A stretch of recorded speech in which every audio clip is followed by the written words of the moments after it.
암울한 도시를 가로지르는 전개밖에 아이러고 나가 함께 미래를 향해 트로피켓 지구는 쌓인 여정 속에 우리 모두의 드라이브 함께 타고 가자 배터리 충전을 가는 힘을 파워 조용한 주행 세상이 믿드는 그 순간 조신한 지겹게 위로 나가는 발걸음. 안녕하세요 여러분. 아이러브9 채널에 오신 걸 환영합니다. 오늘도 열정 가득한 목소리로 여러분께 인사드리는 아이러브9 진행자입니다. 테슬라 덕후이자 전기차 매니아인 제가 오늘도 핫한 테슬라 소식들을 모아왔어요. 이번 영상에서는 테슬라의 로보택시 상표권 문제부터 새로운 AI 고객 서비스, 그리고 완전 레트로한 테슬라 다이너까지 정말 재미있는 소식들이 가득하니까요. 끝까지 시청해주시고 좋아요, 구독 꼭 부탁드려요. 테슬라 로보택시 상표 등록에 제동이 걸렸다. 자, 첫 번째 소식부터 시작할게요. 여러분, 테슬라가 자율주행 택시 네트워크에 로보택시라는 이름을 붙이려고 했는데요. 뜻밖의 장애물을 만났어요. 미국 특허상표청이 테슬라의 로보택시 상표 등록 신청에 논파이널 오피스 액션이라는 일종의 제동을 걸었거든요. 논파이널 오피스 액션이 뭐야?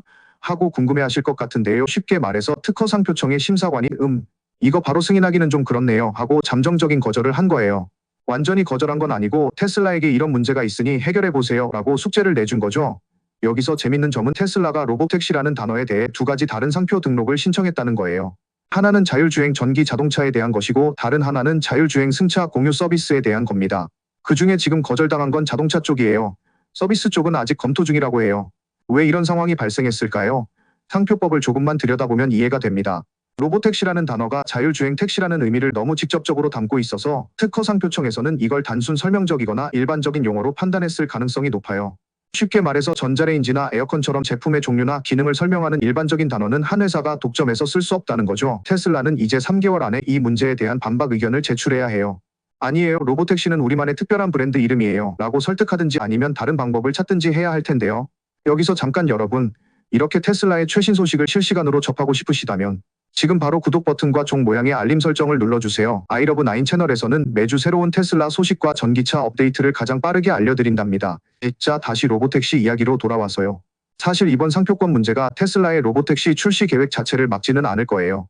단지 그들이 자동차에 테슬라 로보택시라는 이름을 독점적으로 사용하는데 제한이 생길 수 있다는 거죠. 다른 제조업체들도 자신들의 자율주행 택시 차량을 설명하기 위해 로보택시라는 단어를 사용할 수 있게 될 수도 있어요. 반면에 승차 공유 서비스로서의 로보택시 상표는 아직 심사 중이고 이쪽은 승인될 가능성이 더 높아 보여요. 그렇게 되면 테슬라는 자신들의 자율주행 교통 네트워크를 테슬라 로보택시라고 브랜딩할 수 있게 될 거예요. 이게 중요한 이유는 다음 달 오스틴에서 출시 예정인 자율주행 교통 네트워크의 브랜드 정체성을 확립하기 위해서인데요. 만약 상표 문제로 급하게 리브랜딩을 해야 한다면 약간의 지연이 생길 수도 있겠죠. 그리고 재미있는 사실 하나 더, 테슬라는 로보택시 말고도 사이버캡, 로보밴, 로보버스라는 이름도 상표 등록 신청 중이라고 해요. 이런 이름들은 로보택시보다 더 독특하고 구체적이기 때문에 상표로 등록될 가능성이 더 높아 보여요. 그런데 의문이 하나 있죠. 왜 테슬라는 이걸 몇 년 전에 미리 하지 않았을까? 일론 머스크가 자율주행 차량 플릿에 대해 이야기한 건 2016년부터였는데 말이에요. 아마도 몇 가지 전략적 이유가 있었을 것 같아요. 첫째, 예전 버전의 테슬라 완전 자율주행 FSD, 특히 V12 이전 버전들은 로보택시의 야망을 뒷받침할 만큼 충분히 발전하지 않았을 수 있어요.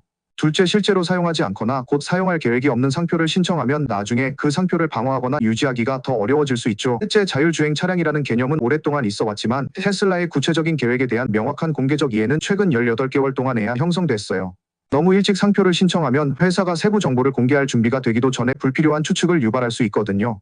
결국 테슬라가 로보택시에 대한 권리를 얻을 수 있을지는 불확실하지만 사이버캡과 로보밴 같은 상표는 등록될 가능성이 훨씬 더 높아 보여요. 테슬라 AI 에이전트로 서비스 커뮤니케이션 개선 나서 이제 두 번째 소식으로 넘어가 볼게요. 테슬라가 고객 서비스를 개선하기 위해 또 한 번 AI를 적극 활용하고 있어요. 여러분, 테슬라가 세상에서 가장 흔한 자동차 중 하나가 되면서 가장 큰 약점으로 꼽혔던 게 바로 서비스 문제였죠. 매니저에게 문제를 에스컬레이션하거나 테슬라 서비스 직원과 연락하는 것이 때로는 완전한 동전 던지기 같았다고요. 운이 좋으면 연결되고 아니면 답답한 상황이 계속되는 이런 문제를 해결하기 위해 테슬라의 IT AI 인프라 앱 정보보안 차량 서비스 운영 담당 부사장인 라지 제간나다는 서비스 고객 상호작용을 개선하기 위한 새로운 AI를 시범 운영한다고 발표했어요. 이 새로운 이니셔티브는 테슬라의 다른 최근 AI 배포에 이어지는 건데요. 테슬라 앱 내의 개인화된 AI 어시스턴트, 테슬라 웹사이트에서 AI에게 질문할 수 있는 기능, 그리고 가장 큰 변화인 테슬라 보험을 위한 새로운 음성 기반 AI 고객 서비스까지 다양한 분야에 AI를 도입하고 있어요. 이번에 10개의 시범 서비스 지점에서 시작되는 이 새로운 AI 에이전트는 테슬라 서비스 고객 커뮤니케이션을 돕기 위해 배후에서 작동할 예정이에요. 주요 기능은 3가지인데요. 하나씩 살펴볼게요. 첫 번째는 커뮤니케이션 지연 감지예요. AI가 서비스 상호작용을 적극적으로 모니터링해서 커뮤니케이션이나 진행 상황에 지연이 생길 가능성을 식별한대요. 이건 정말 중요한 기능인데 왜냐하면 많은 고객들이 테슬라 서비스에 문의를 해도 여러 날 동안 응답을 받지 못하는 경우가 있거든요. 서비스 센터에서는 단순히 추가할 새로운 정보가 없는 경우가 많았죠. 이제 AI가 중간에 개입해서 테슬라가 여전히 부품을 기다리고 있다거나 다른 진행 상황을 고객에게 알려줄 수 있게 됩니다. 두 번째는 고객 감정 모니터링이에요. 고객과 서비스 에이전트 사이의 메시지 톤과 내용을 모니터링함으로써 테슬라는 고객이 불만족하거나 어려움을 겪고 있는 상황을 식별할 수 있게 될 거예요.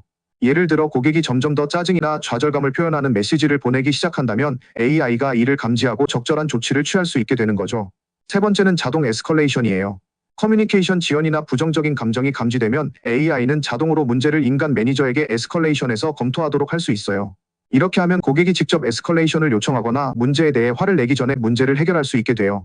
지금 뭔가 정말 획기적이라는 생각 안 드시나요? 이런 최신 테크 소식을 더 많이 받아보고 싶으시다면 지금 바로 구독 버튼을 눌러주세요. 그리고 영상이 마음에 드셨다면 좋아요도 꼭 눌러주시고요. 그리고 새로운 AI 도구와 함께 테슬라는 고객들이 더 직접적으로 상위 레벨의 관심을 받을 수 있는 방법도 도입하고 있어요. 테슬라에 따르면 앞으로 2주 안에 고객들은 간단히 에스컬레이트라고 입력하기만 하면 그들의 문제가 직접 관리자에게 전달될 거래요. 라지의 팀은 현재 이 기능의 남용을 방지하기 위한 안전장치를 구현하는 작업을 하고 있지만 곧 테슬라의 서비스 제공을 개선하는 데 큰 역할을 할 거예요. 정말 좋은 소식이죠? 테슬라가 지난 몇 년간 가장 아픈 투스 아니 가시였던 서비스 부문의 결함을 식별하고 수정하기 위한 조치를 취하고 있으니 말이에요. 독점 공개. 테슬라 다이너 내부 모습. 사진자 마지막으로 가장 흥미로운 소식을 준비했어요. 여러분 캘리포니아, 로스앤젤레스, 할리우드의 산타모니카 대로 7000번지에 있는 테슬라의 스테인리스 스틸로 만든 레트로 다이너가 거의 완공 단계에 이르렀대요.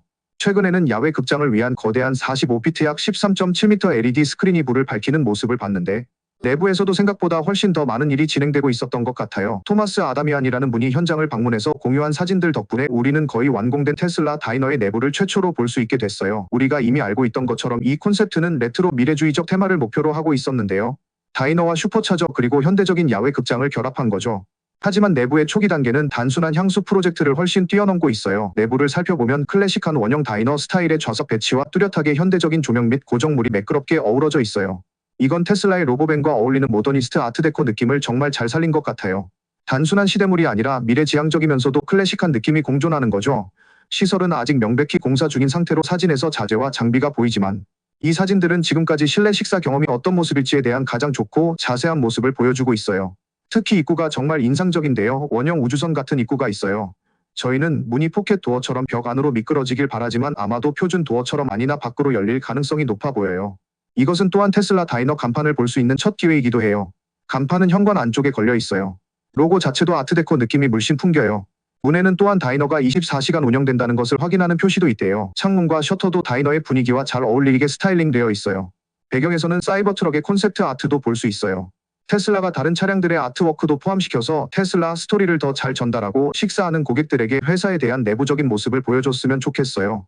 외부 좌석 공간도 있는데 초기 단계에서 배치되고 있는 것 같아요. 아직 그 팔레트들이 해체되지 않았지만 아마도 야외 가구가 있을 텐데 이를 통해 고객들이 밖에서 앉아서 식사를 즐길 수 있게 될 거예요.